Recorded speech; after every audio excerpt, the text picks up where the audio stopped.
आज तक रेडियो सुनता है सारा जहां।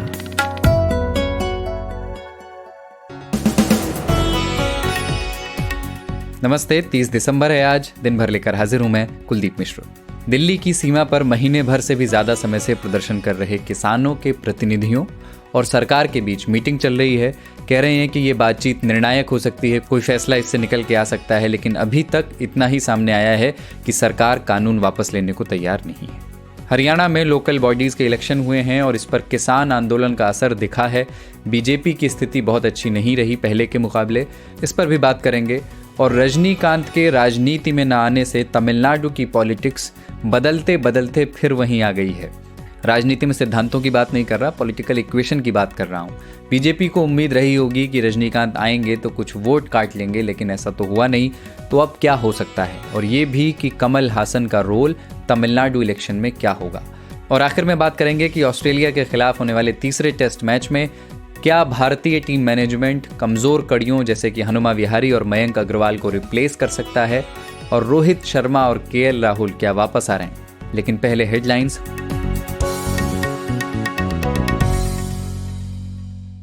रक्षा मंत्री राजनाथ सिंह ने कहा है कि चीन के साथ लद्दाख सीमा पर जारी विवाद का अभी तक कोई ठोस निष्कर्ष नहीं निकला है। ऐसे में यथास्थिति बनी हुई है। अखिलेश यादव सरकार में मंत्री रहे गायत्री प्रजापति से जुड़े कई जगहों पर ईडी ने आज छापेमारी की। अवैध खनन मामले के सिलसिले में लखनऊ और अमेठी में गायत्री प्रजापति के परिवार के आवासीय और आधिकारिक जगहों की तलाशी ली गई। भीमा कोरेगांव केस में आरोपी सामाजिक कार्यकर्ता सुधा भारद्वाज ने एनआईए की विशेष अदालत में मांग की है कि एनआईए और सरकारी वकील प्रकाश शेट्टी को ये आदेश दिया जाए कि वो उनके खिलाफ लगाए गए झूठे आरोपों को वापस ले। गुजरात के भरूच से भारतीय जनता पार्टी के सांसद मनसुख वसावा को मना लिया गया है। मुख्यमंत्री विजय रूपाणी से मुलाकात के बाद मनसुख वसावा ने अपना इस्तीफा वापस लेने का फैसला कर लिया है। उत्तर प्रदेश सरकार को 500 करोड़ रुपए के निवेश के नए प्रस्ताव मिले हैं। इसके तहत वाराणसी में करीब 250 करोड़ रुपए की लागत से स्पिरिचुअल हॉलिडे होम बनाने का भी प्रस्ताव है। अमेरिकी लोगों में कोरोना वायरस वैक्सीन को लेकर आत्मविश्वास बढ़ाने के लिए राष्ट्रपति जो बाइडेन के बाद अब अमेरिका की नवनिर्वाचित उपराष्ट्रपति कमला हैरिस ने भी वैक्सीन की डोज ली है।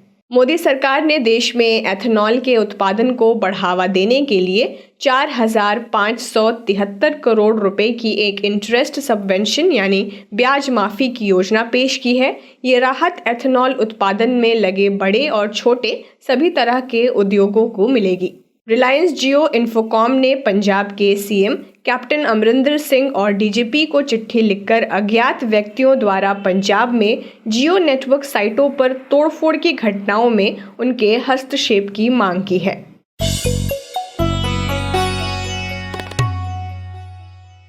आज तक रेडियो पर यह है डेली न्यूज एनालिसिस पॉडकास्ट दिन भर, और मेरा नाम है कुलदीप मिश्र।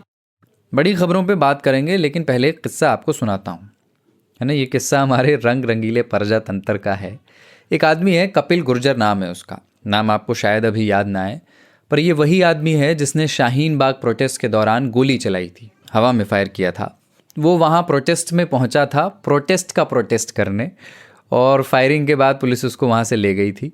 वो कपिल गुर्जर आज गाज़ियाबाद में भारतीय जनता पार्टी में औपचारिक रूप से शामिल हो गया, और कुछ ही घंटों बाद जब इस पर विवाद हो गया तो उसे आनन फानन में पार्टी से निकाल भी दिया गया। गोली चलाने का केस अभी उस पर चल रहा है, जमानत पर वो बाहर है। बीजेपी के लिए निगल पाना इसलिए मुश्किल हो गया इस बात को, क्योंकि बीजेपी के कई बड़े नेताओं ने कपिल गुर्जर को आम आदमी पार्टी का मेंबर बताया था। उस समय कुछ तस्वीरें उसकी आई थी उस समय, जिसमें वो आप नेताओं के साथ खड़ा भी था। और बीजेपी सांसद हैं मनोज तिवारी, उस समय दिल्ली के प्रदेश अध्यक्ष भी थे। उन्होंने उस वक्त सीधे सीधे कहा था कि आम आदमी पार्टी ने शाहीन बाग में गोली चलवाने की साजिश रची है। पुराना बयान है फरवरी का, पर सुनिए काम का है आज।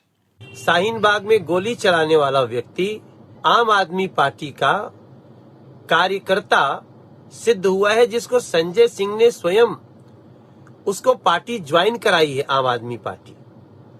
अब इस पे कई बड़े सवाल उठते हैं कि आम आदमी पार्टी ने ऐसी साजिश रची क्यों। तो ये कपिल गुर्जर को गाज़ियाबाद के बीजेपी के कुछ स्थानीय नेताओं ने पार्टी आज ज्वाइन करा दी, लेकिन जब विवाद हुआ तो शाम होते होते उसे निकाल भी दिया गया। बीजेपी के प्रदेश अध्यक्ष हैं स्वतंत्र देव सिंह, उत्तर प्रदेश के बीजेपी के अध्यक्ष। उन्होंने ट्वीट किया कि कपिल गुर्जर की विचारधारा बीजेपी से मेल नहीं खाती और उसकी सदस्यता को अमान्य घोषित किया जाता है। स्वतंत्र देव सिंह के इस ट्वीट को मनोज तिवारी ने भी रीट्वीट किया है। किस्सा यहीं ख़त्म होता है। आगे बढ़ते हैं। आज की बड़ी खबर, भारी उम्मीदों के बीच सरकार और किसानों की बातचीत आज 22 दिनों के बाद हो रही है। करीब महीने भर से, बल्कि और 4 दिन ज़्यादा ही हो गए, 34-35 दिनों से किसानों का विरोध प्रदर्शन दिल्ली की सीमाओं पे चल रहा है। दोनों पक्ष बातचीत की मेज़ पर आज आए हैं, बैठे हैं, और कहा जा रहा है कि ये डिसाइसिव बातचीत हो सकती है, निर्णायक बातचीत हो सकती है। ये बातचीत का फाइनल राउंड हो सकता है। 26 नवंबर से ये प्रदर्शन चल रहे हैं। ट्रैक्टर और ट्रॉली में किसान वहाँ दिल्ली की सीमाओं पर सोते हैं, वहीं उनका लंगर लगता है। मांग उनकी यही है कि ये जो 3 कृषि बिल सरकार लेकर के आई है उसे वापस लिया जाए और न्यूनतम समर्थन मूल्य यानी कि MSP को, मिनिमम सपोर्ट प्राइस को लीगल गारंटी दी जाए। अभी जब मैं ये पॉडकास्ट रिकॉर्ड कर रहा हूँ, ये बातचीत चल रही है कई घंटों से, और जैसा कि हमारे रिपोर्टर्स बता रहे हैं, अभी इतना ही साफ हुआ है कि सरकार ने तीनों कानूनों को वापस लेने से इनकार कर दिया है। बिल्कुल अभी मैंने हमारी आज तक रेडियो रिपोर्टर पौलमी साहा से बात की, जो दिल्ली के विज्ञान भवन में मौजूद हैं, जहां ये बातचीत चल रही है। मैंने उनसे पूछा कि क्या कुछ निर्णायक अभी बातचीत में निकला है।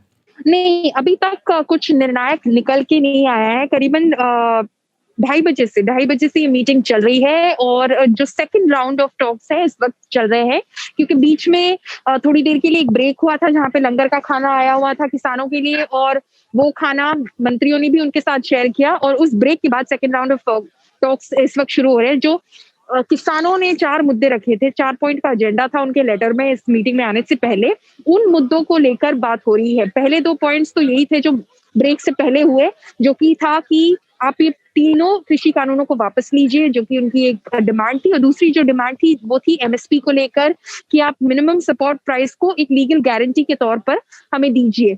जो सरकार का कहना है कि हम इन तीनों कानूनों को वापस नहीं ले सकते। एक कृषि कानून, एक कानून बनाने में काफी वक्त लगता है, काफी चर्चा होती है और उसके बाद ही ये कानून सामने आए हैं। आप चाहते हैं अगर कोई संशोधन हो तो वो हम मानने को तैयार है, हम करने को भी तैयार है। आप हमें clause by clause, point by point बताइए कि क्या दिक्कतें हैं आपको, हम उस तरह से आगे बढ़ सकते हैं। पर अगर आप चाहते हैं कि हम पूरी तरह से इन तीनों कानूनों को वापस ले लें तो वो नहीं कर पाएंगे। दूसरी बात जो MSP की थी, सरकार का ये कहना है कि MSP को लेकर हम सोच सकते हैं।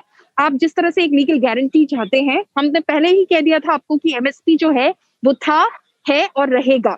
हम इसको आपको लिखित में भी देने को तैयार थे। ये हमारे प्रपोज्ड अमेंडमेंट्स में थे, जो कि हमने आपको 9 दिसंबर को भेजा था, पर आपने उसे रिजेक्ट कर दिया। लीगल गारंटी आप चाहते हैं, जो भी हो हम बातचीत करने को तैयार है, पर वो हम उसी वक्त आपको गारंटी दे सकते हैं जब आपका ये जो आंदोलन है खत्म कर ले। तो वहां पर बात जो हम अपने सूत्रों से पता कर चुके हैं, वहां तक हमें पता है क्योंकि ब्रेक हुआ था और हम बात कर पाए थे अपने सूत्रों से। और फिर अब वो सेकंड राउंड ऑफ मीटिंग्स चल रही है। जो अब तक पता चला है, जो दूसरी बात है वो है कमेटी फॉर्म करने की बात की है केंद्र सरकार ने, कि चलिए हम एक कमेटी फॉर्म करते हैं जिससे हम इन तीनों कानूनों को बैठकर पढ़ेंगे और क्लॉज बाय क्लॉज आपके जो मुद्दे हैं आप सामने रखिए, हम अपने तर्क सामने रखेंगे। तो एक कमेटी बना सकते हैं जिसमें दूसरे स्टेक होल्डर्स भी हो सकते हैं, एग्रीकल्चरल इकोनॉमिस्ट वगैरह, एक्सपर्ट्स वगैरह, हम उनको भी सामने ला सकते हैं ताकि वो भी आपको समझाए कि इन कानूनों में आपके लिए ऐसा कुछ नुकसानदायक नहीं है। पौलमी, जो मुख्य बात थी वो तो पहले ही राउंड की बातचीत में होनी थी कि ये कानून सरकार वापस लेगी या नहीं, उसमें किसी तरह से कोई पीछे हटने को सरकार तैयार है या नहीं। या दूसरी बात थी कि MSP को लीगल गारंटी पर कोई कुछ निकल के आता है नहीं। सरकार ने कहा है कि इस पर सोच सकते हैं, लेकिन शर्त यह है कि पहले किसान अपने घर लौटें। तो यानी कि इसका मतलब ये है कि किसानों की उम्मीदों के अनुरूप तो ये मीटिंग अभी तक जा नहीं रही है। जो बाकी 2 बातें हैं, आपने कहा कि 4 चीज़ों का एजेंडा था, 4 सूत्री एजेंडा था किसानों का। बाकी 2 जो बातें हैं जो सेकेंड राउंड ऑफ टॉक्स में डिस्कस किया जा रहा है, वो क्या है? जो बाकी 2 है वो एक है इलेक्ट्रिसिटी अमेंडमेंट बिल 2020, जो ड्राफ्ट बिल है। किसानों का कहना है कि इससे एक तरह से बैकडोर प्राइवेटाइजेशन हो जाएगा पावर सेक्टर का। तो वो चाहते हैं कि ये जो ड्राफ्ट बिल है, जो अभी सिर्फ प्रपोज्ड है, ड्राफ्ट ही फॉर्मेट में है, उसको आप पूरी तरह से वापस ले लें। और दूसरा जो है वो है जो air quality management in Delhi and other areas की बात हो रही है, जो पोल्यूशन एंड स्टबल बर्निंग को लेकर है, कि किसमें पीनल प्रोविजंस है कि आपको करोड़ों रुपए देने पड़ सकते हैं एज जुर्माने के तौर पर अगर आप स्टबल बर्निंग करते हुए पाए गए वगैरह वगैरह। किसानों का कहना है कि इन प्रपोज्ड प्रोविजंस को आप चेंज कीजिए, इन पीनल प्रोविजंस को इस ऑर्डिनेंस में से वापस ले लीजिए। तो ये दो और मुद्दे हैं किसानों के। ये थी विज्ञान भवन से आज तक रेडियो रिपोर्टर पौलिमी साहा। और इन्हीं किसानों के विरोध प्रदर्शनों के बीच हरियाणा में लोकल बॉडी के इलेक्शन हुए और उसके नतीजे आज आ गए। किसानों की नाराज़गी हरियाणा और पंजाब में ही ज़्यादा देखी है। जो किसान प्रदर्शन कर रहे हैं दिल्ली की सीमाओं पर, वो हरियाणा और पंजाब से ही आए हैं, तो इसका असर भी इन्हीं प्रदेशों में ही दिखना था और दिखा भी है। तो 2 नगर निगम की और 3 नगर पालिकाओं की सीटों पर बीजेपी हार गई है। उसकी सहयोगी पार्टी जेजेपी, जो दुष्यंत चौटाला की पार्टी है, उसकी भी हालत बहुत अच्छी नहीं है। पर ऐसा नहीं है कि सब जगह हार गई है, कई जगहों पे जीती भी है। मैंने बात की आज तक रेडियो रिपोर्टर सत्येंद्र चौहान से, जो चंडीगढ़ से इन नतीजों पर नज़र रखे हुए हैं। उनसे पूछा कि नतीजे क्या रहे। देखिए, सबसे पहले तो मैं बता दूं कि हरियाणा में 7 निकाय चुनाव हुए हैं, जिनमें 3 नगर परिषद हैं, नगर पालिका हैं और नगर निगम है। और इनमें से सिर्फ रेवाड़ी और पंचकुला, रेवाड़ी नगर परिषद का प्रधान और पंचकुला नगर निगम का मेयर, ये 2 चुनाव भारतीय जनता पार्टी ने जीते हैं। इसके अलावा सोनीपत एक बड़े मार्जिन के साथ कांग्रेस पार्टी के मेयर ने जीता है, उकलाना निर्दलीय, धारूहेड़ा निर्दलीय, और इसके अलावा अंबाला में पूर्व केंद्रीय मंत्री विनोद शर्मा है, उनकी पत्नी शक्ति रानी शर्मा, वो जीती है। तो ये चुनाव कहीं ना कहीं भारतीय जनता पार्टी और जननायक जनता पार्टी जेजेपी दोनों के लिए एक निराशाजनक रहा है। यहाँ तक कि जेजेपी, जो बीजेपी का सहयोगी दल है, वो अपना खाता तक पूरे हरियाणा में नहीं खोल पाया। तो कुल मिलाकर जो मैं आपको बता रहा हूँ, ये सारे चुनाव, चाहे सांपला नगर पालिका है, धारूहेड़ा नगर पालिका है, उकलाना नगर पालिका है, रेवाड़ी नगर परिषद है, अंबाला नगर निगम है, सोनीपत नगर निगम है और पंचकुला नगर निगम है, इसमें सिर्फ पंचकुला और रेवाड़ी में बीजेपी को सफलता मिली है। बाकी सभी जगह पर निर्दलीय प्लस कांग्रेस या फिर अन्य दल, वो एक लंबे संख्या में, लंबी परिस्थिति में और लंबी लड़ाई में कहीं ना कहीं जीत कर आए हैं। सत्येंद्र, अभी बिहार के चुनाव हुए विधानसभा के, उसके बाद राजस्थान निकाय चुनाव में भी जब बीजेपी आगे चल रही थी, तो ये कहा गया बीजेपी नेताओं की ओर से कि जनता ने कृषि कानूनों पे मुहर लगाई है। लेकिन हरियाणा में उल्टा हुआ है, जहां नाराजगी के स्वर ज़्यादा हैं। तो किसान आंदोलन का ही इसे असर माना जाए? देखिए, इस चुनाव से पहले जब हरियाणा में किसान आंदोलन हरियाणा और पंजाब में शुरू हुआ था, तो सोनीपत का बड़ौदा विधानसभा क्षेत्र है, वहां पर उपचुनाव हुआ था और उस उपचुनाव में 16,000 वोटों से कांग्रेस ने जीत दर्ज की थी। उसके बाद अब ये दूसरी परीक्षा निकाय चुनावों की हुई है और जिस तरीके से नतीजे आए हैं, क्योंकि अगर आप देखें तो ये आंदोलन सोनीपत, जो कि एपिक सेंटर है, वहीं से शंभू बॉर्डर शुरू होता है और वहीं पर पंजाब और हरियाणा के तमाम किसान धरने पर बैठे हुए हैं। तो वहां पर जिस तरीके से मेयर चुनाव जीता है और पूरे हरियाणा में जीते हैं, तो इसमें बिल्कुल साफ नजर आ रहा है कि कहीं ना कहीं किसान आंदोलन का इन चुनावों पर साफ असर है। लेकिन दूसरी बात, सवाल ये खड़ा होता है, भारतीय जनता पार्टी एक शहरी पार्टी है और ये जो निकाय के चुनाव हुए हैं, इसमें देहात का इलाका ना के बराबर है। यानी कि चाहे धारूहेड़ा है, उकलाना है, पंचकुला है, सोनीपत है, अंबाला है, इन शहरी चुनावों में नगर निकाय के चुनाव हुए हैं।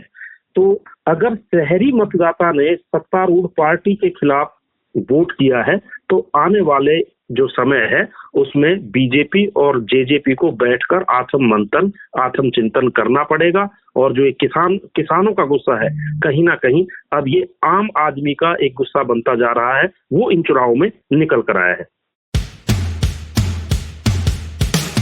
आज तक रेडियो, आजतक.in/रेडियो, ये हमारा पता है। लेकिन हम आपके पसंदीदा ऑडियो प्लेटफॉर्म्स पर भी हैं। गूगल पॉडकास्ट, एप्पल पॉडकास्ट, जियो सावन जैसे ठिकानों पर भी आप हमें सुन सकते हैं। और अगर YouTube आपकी पसंदीदा जगह है, तो वहां पर भी हमें सब्सक्राइब कीजिए।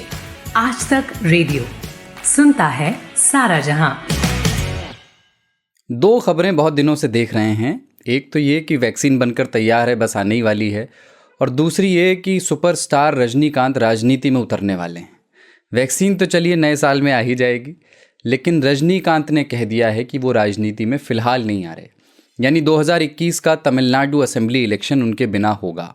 उन्होंने कोविड-19 और अपनी हेल्थ कंडीशन को इसकी वजह बताया है, यानी अभी भी रजनीकांत एक अनटेस्टेड पॉलिटिकल फोर्स तमिलनाडु में बने रहेंगे। ये खबर तो आ गई थी, आपने सुन ली होगी, पर बात इससे आगे की है। तकनीकी तौर पर देखें तो उनके इस फैसले से बीजेपी बड़ी निराश होगी, जो इस बार बड़ी ऊर्जा से तमिलनाडु का चुनाव लड़ने की कोशिश कर रही है। निराश क्यों होगी? क्योंकि वो उम्मीद कर रही थी कि जो AIADMK सरकार के खिलाफ एंटी इनकम्बेंसी वोट होगा, उसका एक हिस्सा रजनीकांत ले जाएंगे, यानी वो DMK के पाले में जाने से बच जाएगा और इससे AIADMK और बीजेपी गठबंधन को फ़ायदा होगा। लेकिन अब रजनीकांत आ नहीं रहे हैं। इसके अलावा एक और चीज़ है, रजनीकांत का पेरियार पर एक पुराना बयान है जिसे वहाँ बीजेपी और संघ के पुराने नेता पसंद करते हैं, क्योंकि पेरियार का जो एंटी ब्राह्मणवाद और ईश्वर में यकीन न रखने वाला जो नैरेटिव है, जब तक वो तमिलनाडु में वो नैरेटिव पॉपुलर रहेगा, बीजेपी के लिए राह आसान नहीं होगी। तो ये उम्मीदें थी बीजेपी की रजनीकांत की एंट्री से, जो अब धराशायी हो गई हैं। अब आगे क्या होगा ये तो मेरी अपनी समझ है, लेकिन थोड़ा पक्की समझ वाले व्यक्ति से बात करते हैं। मैंने Chennai based senior journalist D Suresh Kumar से बात की और उनसे पूछा कि रजनीकांत के राजनीति में न आने से क्या रुक गया है वहाँ की पॉलिटिक्स में और क्या स्टेक पर आ गया है। ये जो डिसीजन उन्होंने लिया कि ये राजनीति में नहीं आएंगे रजनीकांत, तो उसका ये तो एकदम रिजल्ट ये हुआ है, अभी तमिलनाडु में फिर से दोनों द्रविडियन पार्टीज के बीच ही लड़ाई होगा 2021 असेंबली इलेक्शन में, यानी कि AIADMK जो अब यहाँ पे रूलिंग पार्टी है और DMK जो यहाँ का विपक्षी पार्टी है। तो इसके पहले जब रजनीकांत ने अनाउंस किया था कि वो पार्टी में, वो राजनीति में आएंगे और अपना पार्टी बनाएंगे, तो उस समय लग रहा था कि शायद एक थर्ड सीरियस प्लेयर यहाँ पे खड़े हो सकता है। ऐसा एक मामला यहाँ पे इसके पहले सिर्फ 2006 में हुआ, जब विजयकांत आए थे तो उनको 8% वोट मिला था उस साल के असेंबली इलेक्शन में। तो अभी ये थर्ड सीरियस प्लेयर का मामला नहीं रहा, क्योंकि रजनीकांत को एक करिश्मा था, क्राउड पुलर थे वो, तो यदि वो आते तो डेफिनेटली दोनों पार्टियों का जो वोट बैंक थे उसमें से थोड़ा थोड़ा वो ले लेते। और थर्ड प्लेयर अभी शायद कमला हसन वो थर्ड प्लेयर बन सकते हैं, लेकिन उनका असर इतना नहीं होगा जितना रजनीकांत के आने से हो सकता था। और एक बात भी है इसमें, जब तक रजनीकांत ने अपने पार्टी को लॉन्च करने का मामला यहाँ पे रखा था, तब तक बीजेपी जो है उन्होंने ये सोचा कि किसी ना किसी तरह से ADMK को थोड़ा प्रेशर दिला के उनसे ज्यादा सीट ले लेना इलेक्शन में लड़ने के लिए अलायंस में। तो इसीलिए पिछले 1 महीने पहले जब यहाँ पे अमित शाह आए हुए थे, तब ADMK ने गठबंधन बनाया था बीजेपी से, लेकिन बीजेपी के जो नेता थे यहाँ पे वो बहुत कड़ी मुकाबला कर रहे थे ADMK से। उन्होंने एडप्पाडी पळनिसामी को चीफ मिनिस्टर कैंडिडेट करके मानने में, पब्लिकली मानने में उन्होंने थोड़ा संकट किया था, लेकिन अभी बीजेपी ADMK के साथ ही जाएगी, तो ये अभी फैसला हुआ है। एक और चीज़, क्या इस बारे में कोई हिंट मिल रहा है कि भले ही रजनीकांत अभी राजनीति में नहीं आ रहे, पर क्या वो चुनाव से पहले AIADMK और बीजेपी अलायंस को सपोर्ट करने का ऐलान कर सकते हैं, ये देखते हुए कि पास्ट में वो नरेंद्र मोदी को अपना समर्थन दे चुके हैं, या इस असेंबली इलेक्शन में वो फिलहाल कोई स्टैंड नहीं लेने वाले? इस बारे में क्या कुछ क्लैरिटी है अभी तो क्लैरिटी नहीं है, लेकिन इसमें अच्छा रजनीकांत की भलाई इसमें ये होगा कि वो चुपचाप अभी स्पेक्टेटर बन जाए और जो राजनीति हो रहा है उसको वो देखे बाहर से। अभी यदि वो किसी को सपोर्ट देते हैं और शायद वो सपोर्ट बीजेपी ADMK अलायंस को गया, तो उनका जो क्रेडिबिलिटी जो है वो बहुत ठोक खाएगा यहाँ पे, क्योंकि उन्होंने जब राजनीति में आने का तय किया था तो उन्होंने चेंज करना है, यानी कि जो द्रविडियन पार्टी से इसके अलावा कोई नया पार्टी को हम पावर में लेकर आना, यही रखा था। यदि अभी वो बीजेपी और ADMK को सपोर्ट करते हैं तो ऐसा लगेगा जो पार्टी 10 साल से यहाँ पे पावर में है ADMK, उसको सपोर्ट कर रहे हैं, तो उसका असर नेगेटिव हो सकता है उनके ऊपर। बुद्धिजीवी जो है, जो बीजेपी का एडवाइस कर रहे हैं यहाँ पे कुछ लोग, वो तो मान रहे हैं कि रजनीकांत लास्ट मिनट में अपना सपोर्ट बीजेपी ADMK अलायंस को देंगे, लेकिन ऐसे होने की संभावना बहुत बहुत कम है। और जैसे मैंने बोला, रजनीकांत की भलाई भी इसी में है कि वो चुपचाप अभी स्पेक्टेटर बन के राजनीति में जो हो रहा है उसको देखते रहे वहां से। अच्छा, कमल हासन की पार्टी के बारे में बताइए। वो भी पार्टी इस बार विधानसभा चुनाव लड़ रही है, एक तरह से थर्ड फ्रंट कह सकते हैं उसे। जिन मुद्दों को उठा रहे हैं कमल हासन इलेक्शन से पहले, उन्होंने अभी प्रेस कॉन्फ्रेंस की थी और दावा किया था कि AIADMK सरकार में हर छोटे बड़े काम का रेट फिक्स है, करप्शन जैसे मुद्दों को उठा रहे हैं। ग्राउंड पर कुछ असर है कमल हासन फैक्टर का, क्योंकि ये भी एकदम नए हैं अभी। नए हैं और पिछले लोकसभा इलेक्शन में उन्होंने खड़ा हुआ तो यहाँ पे जो क्या था, ओवरऑल तो उनको 4% वोट मिला, लेकिन अर्बन कॉन्स्टिट्यूंसीज जो है, जो नगर के कॉन्स्टिट्यूंसीज जैसे है चेन्नई, कोयम्बतूर, सेलम, मदुरई, तिरुचि, इन जगहों पे उनके कैंडिडेट्स को 10% से ज्यादा वोट मिला है। तो अर्बन कॉन्स्टिट्यूंसीज में कमल हासन का जो एक्सेप्टेंस है वो थोड़ा ज्यादा हो सकता है इस बार भी। अभी रजनीकांत भी नहीं आ रहे हैं, तो शायद जो लोग दोनों द्रविडियन पार्टी को नहीं चाहते वो कमल को वोट दे सकते हैं। लेकिन ग्राउंड में अभी देखने से उनको बीट तो आ रहा है। आज भी वो रामनाथपुरम में है और अभी मैंने तस्वीर देखे वहां से, तो बीट तो आ रहा है। लेकिन बीट के हिसाब से हम कुछ अभी तय नहीं कर सकते, क्योंकि बीट तो ये सिनेमा स्टार है, तो उनको देखने के लिए भी आ सकता है। जैसे 2011 में हुआ था, वडीवेलु करके यहाँ पे एक बहुत मशहूर कॉमेडियन है, वो डीएमके के लिए कैंपेन कर रहे थे, तो इतना भीड़ आया तो एक समय ऐसा असर पड़ा कि शायद डीएमके जीत जाएगा उस साल। लेकिन जब मतदान का दिन आया, लोग तो सीधा सीधा एडीएमके और डीएमडीके अलायंस को वोट दे दिया। तो भीड़ से हम कुछ नहीं कर सकते। लेकिन कमल जो बात प्रस्ताव रख रहे हैं, जो सामने रख रहे हैं, जैसे कि भ्रष्टाचार का, और उन्होंने अपने थोड़ा थोड़ा मैनिफेस्टो पे रिलीज किया है, जो बोल रहे कि हाउस वाइफ्स को, यानी कि जो घर में काम करते हैं हाउस वाइफ, उनको तनख्वाह देंगे करके बोल रहे हैं, सैलरी देंगे, और बोल रहे हैं कि हम सारे घर में हम इंटरनेट और कंप्यूटर दिला देंगे।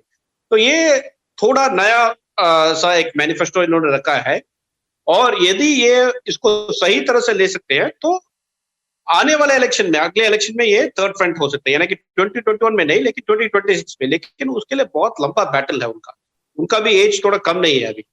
और अब क्रिकेट पर बात करने में आजकल आनंद आ रहा है, क्योंकि फीनिक्स परिंदे की तरह इंडियन क्रिकेट टीम ने जो पलटवार किया है ना ऑस्ट्रेलिया पर, मेलबर्न में, आनंद आ गया उसे देख के। Michael Clarke, Ricky Ponting, mark Waugh, Michael Vaughan, ये सारे जो पूर्व खिलाड़ी हैं, इन्होंने ये कहा था कि बड़ा एक तरफा मुकाबला होगा विराट कोहली के बिना, मोहम्मद शमी जैसे खिलाड़ियों के बिना। लेकिन अजिंक्य रहाणे, जिन्हें इंटरनली टीम में जिंक्स कहा जाता है, उनका निक नेम है जिंक्स, तो जिंक्स जिनकी टीम में जगह भी उस तरह से पक्की नहीं थी, उन्होंने टीम को लीड किया, सेंचुरी बनाई और जिताया। लेकिन अब जीत की खुमारी के बाद वक्त है कि अपनी कमज़ोरियों को देखा जाए और उस पर बात की जाए। 7 जनवरी से तीसरा टेस्ट है सिडनी में।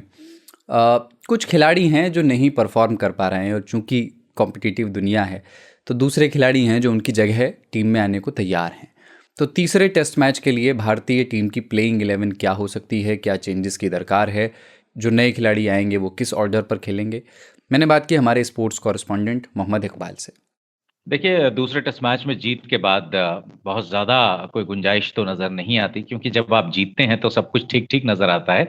लेकिन स्टिल 2 स्पॉट ऐसे हैं अभी भी जिसको कि टीम इंडिया अगर दुरुस्त कर पाए तो बहुत बहुत अच्छी बात होगी।